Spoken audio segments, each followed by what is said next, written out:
All right, let's talk about Eddard 14.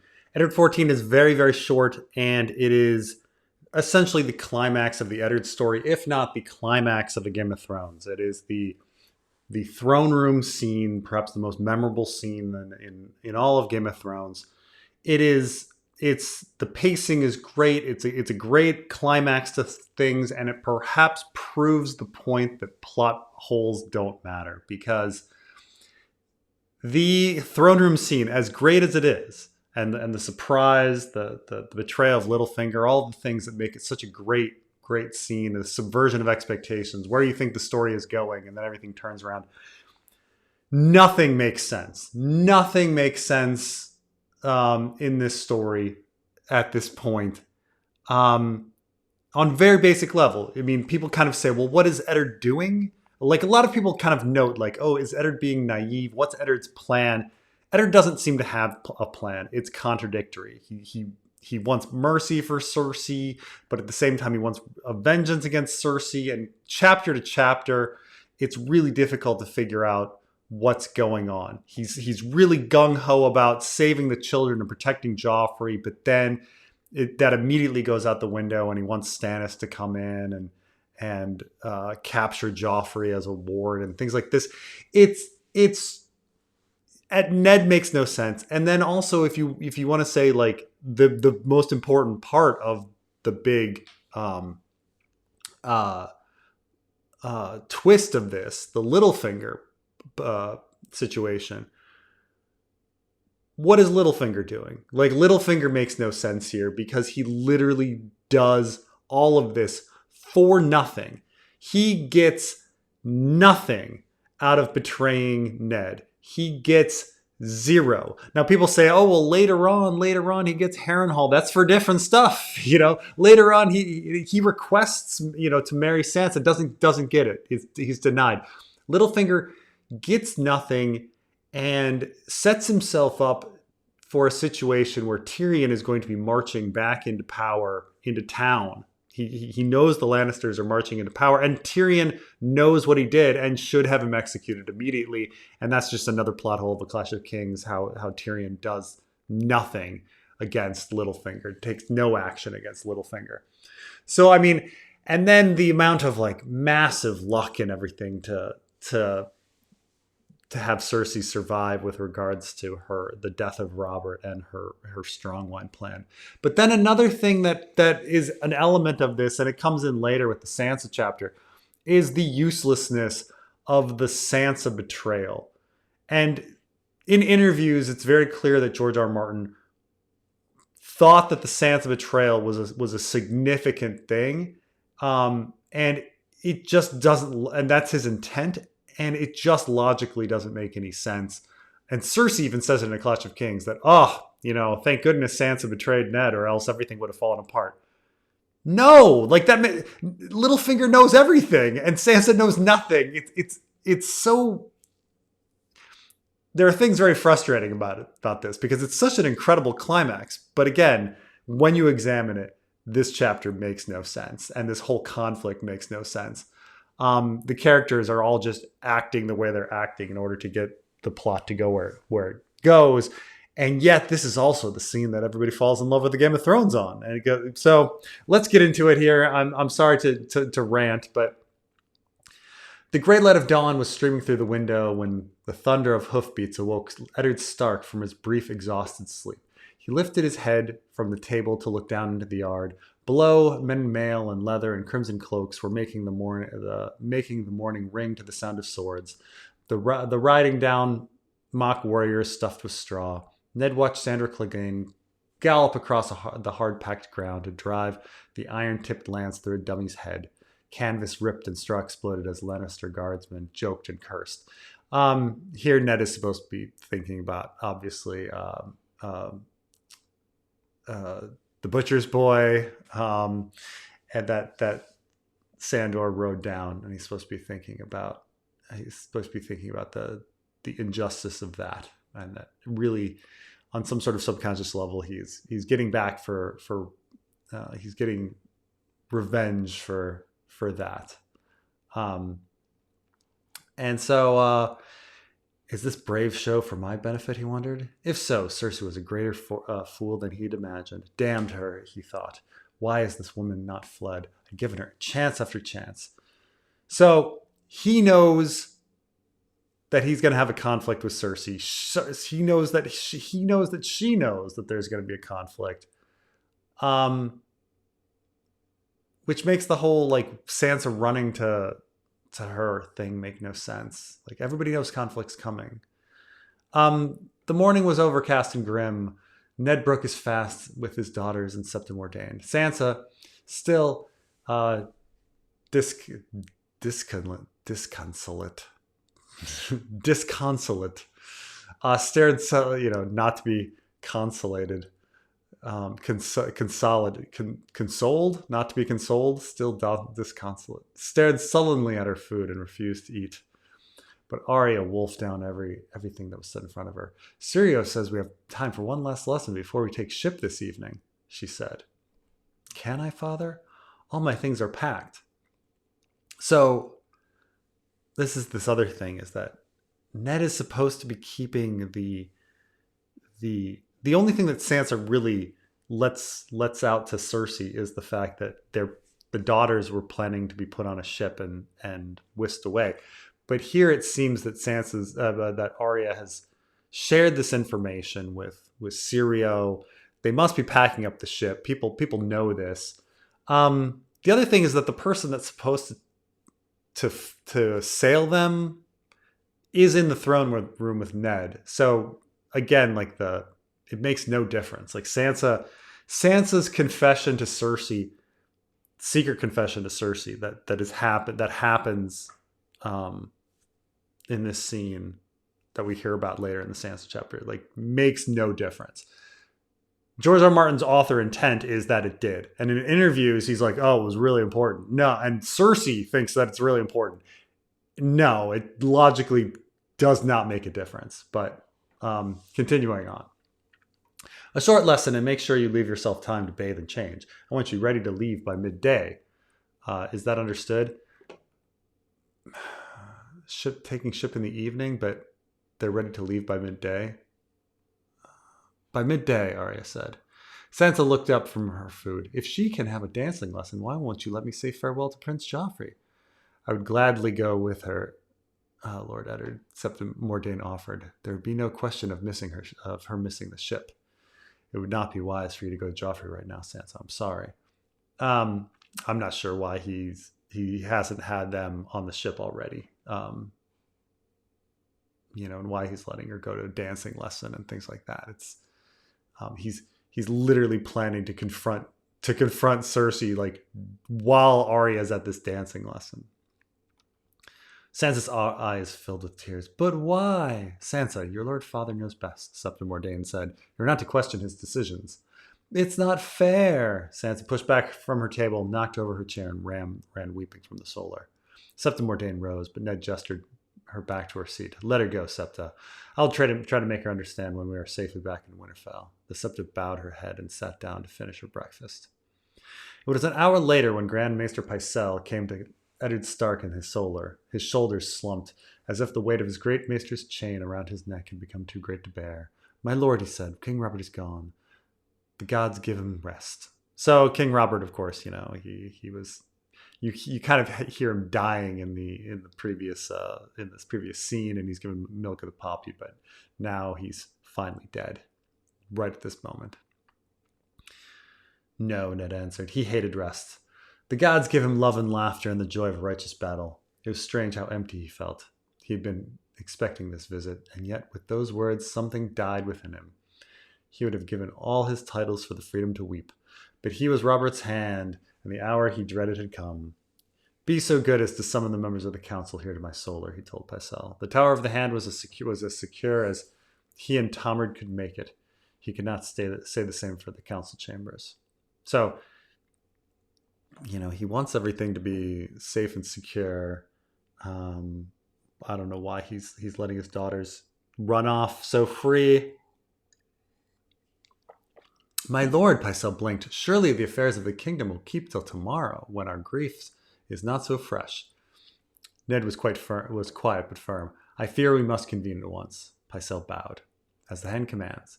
He called his servants and sent them running, then gratefully accepted Ned's offer of a chair and a cup of sweet beer. Sir Barristan Selmy was the first to answer the summons, immaculate in white cloak and enameled scale.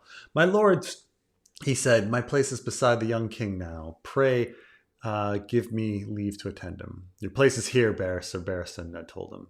Littlefinger came next, still garbed in the blue velvet and silver mockingbird cape he had worn the night previous, his boots dusty from riding. So here he's been around securing the gold cloaks. My lords, he said, smiling at nothing in particular before he turned to Ned, that little task you sent me on is accomplished, Lord Eddard. Varys entered in a wash of lavender, pink from his bath, his plump face scrubbed and freshly powdered, his soft slippers all but soundless. The little birds sing a grievous song today, he said as he seated himself. The realm weeps. Shall we begin? I guess his little birds are in the wall or something. When Lord Renly arrives, Ned said. Varys gave him a sorrowful look. I fear Lord Renly has left the city. Left the city? Ned had counted on Renly's support. I mean, he hadn't counted on Renly's support. He specifically said that it wasn't going to be used in the last chapter, but okay. He took his leave through a postern gate an hour before dawn, accompanied by Sir Loras Tyrell. He took his leave through a postern gate an hour before dawn, accompanied by Sir Loras Tyrell and some 50 retainers. When last seen, they were galloping south in some haste, no doubt for Storm's End or Highgarden. So much for Renly and his 100 swords. Wouldn't have made a difference. The gold cloaks have way too many men. Ned did not like the smell of that, but there was nothing to be done for it. He drew out Robert's last letter. The king called me to his side last night and commanded me to record his final words. Lord Renly and Grand Maester Pycelle stood witness as Robert sealed the letter, to be opened by the council after his death. Sir Barristan, if you would be so kind. The Lord Commander of the King's Guard examined the paper, King Robert's seal and unbroken. He opened the letter and read, Lord Eddard Stark is herein named Protector of the Realm to rule as regent until the heir comes of age. So clearly, clearly Ned's entire plan here seems to be to use the legitimacy of Barristan Selmy. This is why he's having him read everything. That he believes that the world and the realm sees Barristan as this legitimate, honorable knight, and that if he reads it, and it thus becomes truth. So this is his entire point of bringing Barristan in here.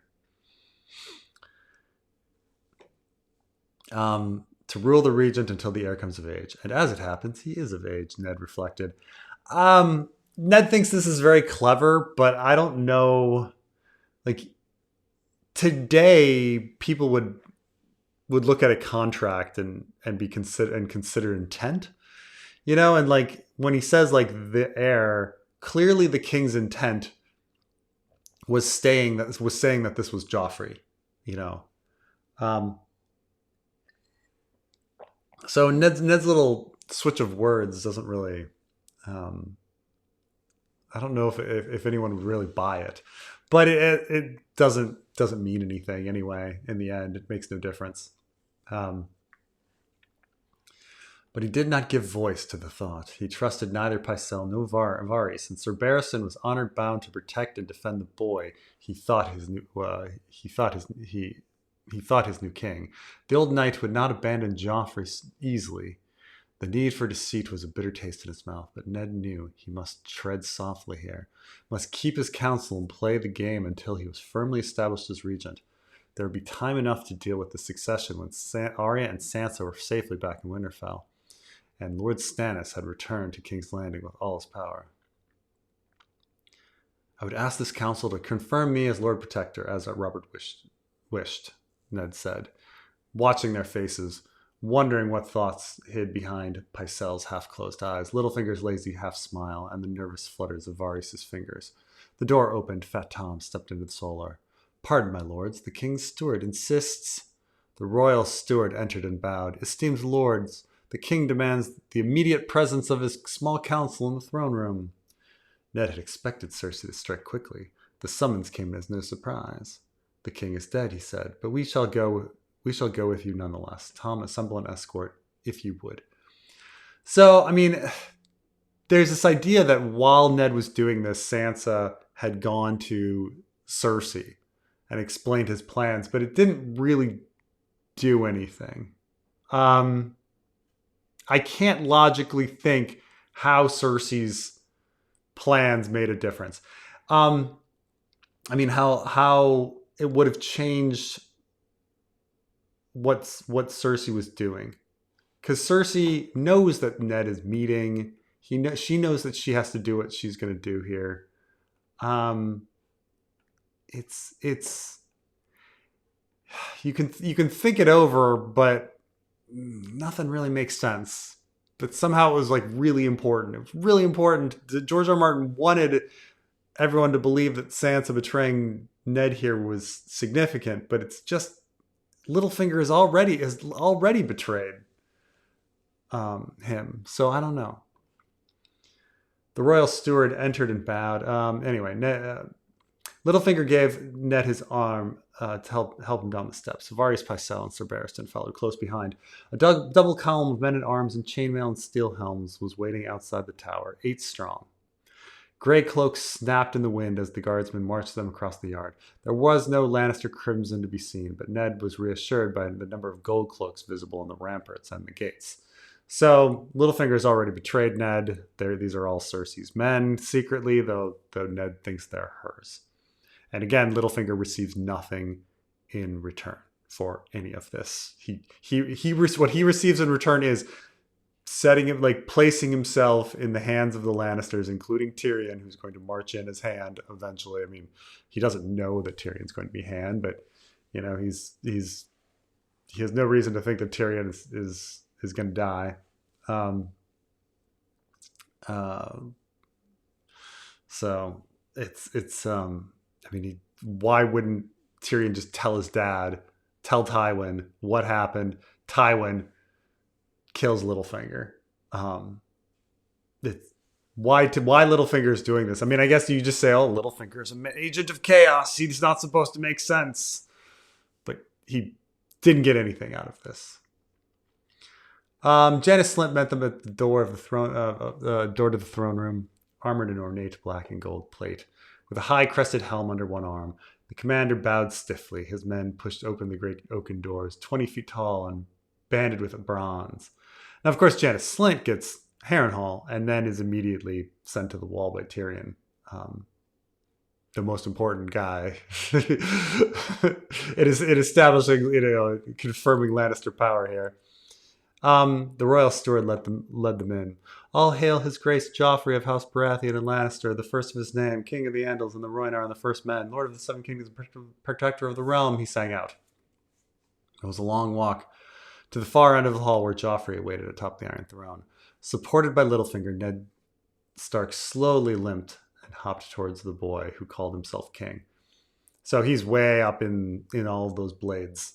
The first time he had come this way, he had been on horseback, sword in hand, and the Targaryen dragons had watched from the walls as he forced Jaime Lannister down from the throne. He wondered if Joffrey would step down quite so easily. And of course, Joffrey's kind of looks like, he looks a lot like Jaime, because Jaime and Cersei look alike, and he just looks like them. So seeing the image of Joffrey up there, and seeing the image of Jaime. Keep in mind that Jaime was 17, and so Joffrey is what, like 13 or 14 here? So pretty similar. 5 knights of the King's Guard, all but Sir Jaime and Sir Barristan, were arrayed in a crescent around the base of the throne. They were in full armor, enameled steel from helm to heel, long pale cloaks over their shoulders, shining white shields strapped to their left arms. Yeah, I guess they're all right-handed, though in the fanfic I've made Boris Blount kind of ambidextrous or favoring his left, but being able to use both. Cersei Lannister and her 2 younger children, stood behind Sir Boris and Sir Marin. The queen wore a gown of sea green silk trimmed with Mirish lace, as pale as foam. On her fingers was a golden ring with an emerald the size of a pigeon's egg. On her head, a matching tiara. Above them, Prince Joffrey sat amidst the barbs and spikes in a cloth of gold doublet of red satin cape. Sandor Clegane was stationed at the foot of the throne's steep, narrow stair. He wore mail and soot gray plate and his snarling dog's head helm. So it's amazing. This is a super short chapter. I think it's the word count for this chapter is 2,229. I think it is the shortest chapter in a Game of Thrones, I think. Let me just double check that. Yeah, it is the shortest chapter. No, there's one chapter. There's one Bran chapter that's shorter. But, I guess there's one Jon chapter that's shorter. Oh, and there's a Tyrion too. But it's still very, very, very short. 2,200, I mean, to put it this way, this is 1/4 the length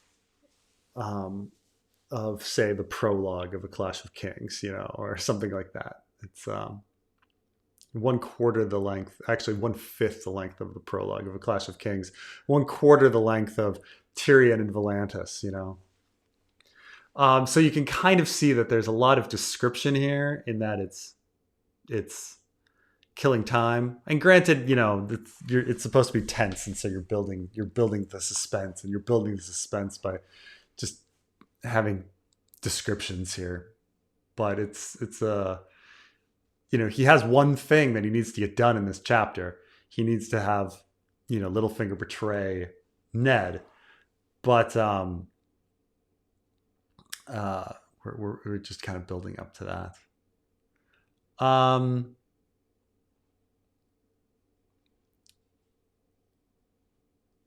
What would I get this? Behind the throne, the guardsmen awaited them, long-haired, climbing the belt. Crimson cloaks draped to their shoulders, steel lions, crested helms. Littlefinger kept his promise all along the walls in front of Robert's tapestries. These tapestries that keep coming back in our story. With their scenes of hunt and battle, the gold-cloaked ranks of the city watch stood stiffly to attention. Each man's hand clasped around the haft of an 8-foot-long spear tipped in black iron. They outnumbered the Lannisters 5-1. Ned's leg was a blaze of pain by the time he stopped. He kept a hand on Littlefinger's shoulders to help support his weight. Joffrey stood. His red satin cape was patterned in gold thread. 50 roaring lions to one side, 50 prancing stags to the other. Oof. These descriptions. I command the council to make all the necessary arrangements for my coronation, the boy proclaimed. I wish to be crowned within the fortnight. Today I shall accept the oaths of fealty of my loyal counselors. Ned produced Robert's letter. Lord Varys, be so kind as to show this to my lady of Lannister. The eunuch carried the letters to Cersei. The queen glanced at the words. Protector of the realm, she read. Is this meant to be your shield, my lord? A piece of paper. She ripped the letter in half, ripped the halves in quarters, and let the pieces flutter to the floor. Those were the king's words, Sir Barristan said, shocked. So, Sir Barristan is meaningless here. So, this was the thing, is his entire plan was to, have the small council give him legitimacy, namely Sir Barristan himself, means nothing. We have a new king now, Cersei Lannister replied. Lord Eddard, when we last spoke, you gave me some counsel. Allow me to return the courtesy. Bend the knee, my lord. Bend the knee and swear fealty to my son, and we shall allow you to step down his hand and live out your days in the gray waste you call home. This, of course, she knows that he is not going to accept this offer. This would be a great offer, but she knows very well that he's not going to take it. And it's not a serious offer. Would that I could, Ned said grimly. If she was so determined to force the issue here and now, she left him no choice. Your son has no claim to the throne he sits. Lord Stannis is Robert's true heir. Boom. Liar! Joffrey screamed, his face reddening. Mother, what does he mean? Princess Myrcella asked the queen plaintively. Isn't Joffrey the king now? You condemn yourself with your own mouth, Lord Stark, said Cersei Lannister. Sir Barristan seized the traitors. The Lord Commander of the Kingsguard hesitated. In the blink of an eye, he was surrounded by Stark guardsmen, bare steel in their mailed fists. And now the treason moves from words to deeds, Cersei said. Do you think Sir Barristan stands alone, my lord? With an ominous rasp of metal on metal, the hound drew his longsword. The knights of the Kingsguard and 20 Lannister guardsmen in crimson cloaks moved to support him. Kill him! The voice screamed down from the Iron Throne. Kill them all! I command it! I wonder, are we supposed to think of the let them die aspect of Aerys on the throne here? I mean, that doesn't come until later, but so I think it's just a coincidence, the kind of idea of sitting on the throne and screaming down. Because it's not until at least you could argue the visions from the House of the Undying, but George isn't going to write that for a while. You leave me no choice, Ned told Cersei Lannister. He called out to Janos Slynt, Commander, take the queen and her children into custody. Do them no harm, but escort them back to the royal apartments and keep them there under guard. Men of the watch, Janos Slynt shouted, donning his helm.